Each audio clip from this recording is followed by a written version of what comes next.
వలసల ఎపిసోడ్ మిగిలే ఉందా? బాల్నేని సామ్నేని నెక్స్ట్ ఎవరు? ఏపీలో ఇదే హాట్ టాపిక్. ఇప్పటికే కొందరు నేతలు టీడీపీలో చేరగా మరికొందరు జనసేన వైపు క్యూ కడుతున్నారు.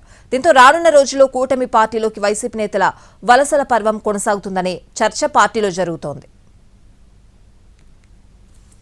కీలక నేతల వలసలు వైసీపీని కలవరపెడుతున్నాయి. గత నెలలో రాజ్యసభ సభ్యులు, ఎమ్మెల్సీలు టీడీపీ కండువా కప్పుకొని వైసీపీకి ఝలకిచ్చారు. ఇప్పుడు మాజీ మంత్రులు, మాజీ ఎమ్మెల్యేలు జనసేనలోకి వెళుతున్నారు. ఇప్పటికే ప్రకాశం జిల్లా కీలక నేత, వైఎస్ఆర్ కుటుంబానికి సన్నిహితుడైన మాజీ మంత్రి బాలినేని శ్రీనివాసరెడ్డి వైసీపీకి రిజైన్ చేశారు. జనసేన అధినేత పవన్ కళ్యాణ్తో భేటీ అయ్యారు. ఒంగోలులో సభ పెట్టి పవన్ సమక్షంలో జనసేన పార్టీలో చేరుతానని బాలినేని ప్రకటించారు. అటు మాజీ ఎమ్మెల్యే సామినేని ఉదయభాను కూడా వైసీపీని వీడి జనసేనలో చేరాలని నిర్ణయించుకున్నారు.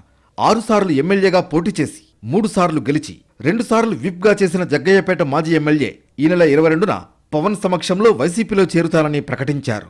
వైసీపీలో ఉన్న కాపు నేతలు జనసేన వైపు చూస్తున్నట్లు తెలుస్తోంది.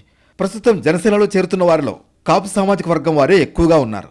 సామినేని ఉదయభాను తర్వాత ఎమ్మెల్సీ తోట త్రిమూర్తులు, మాజీ ఎమ్మెల్యే కిలారు రోసయ్య జనసేన కండువా కప్పుకుంటారనే ప్రచారం జరుగుతోంది. పవన్ నుంచి గ్రీన్ సిగ్నల్ రాగానే వరుసగా నేతలు పార్టీలో చేరతారని పొలిటికల్ సర్కిల్లో టాక్ వినిపిస్తోంది. నేతలు కూటమి పార్టీల వైపు వెళుతుండడంతో వారిని ఆపేందుకు వైసీపీ అధిష్టానం ప్రయత్నాలు చేస్తుందా లేదా అనే చర్చ జరుగుతోంది. ఆపే ప్రయత్నం చేసినా కొందరు నేతలు వైసీపీకి గుడ్ బై చెబుతున్నట్లు తెలుస్తోంది.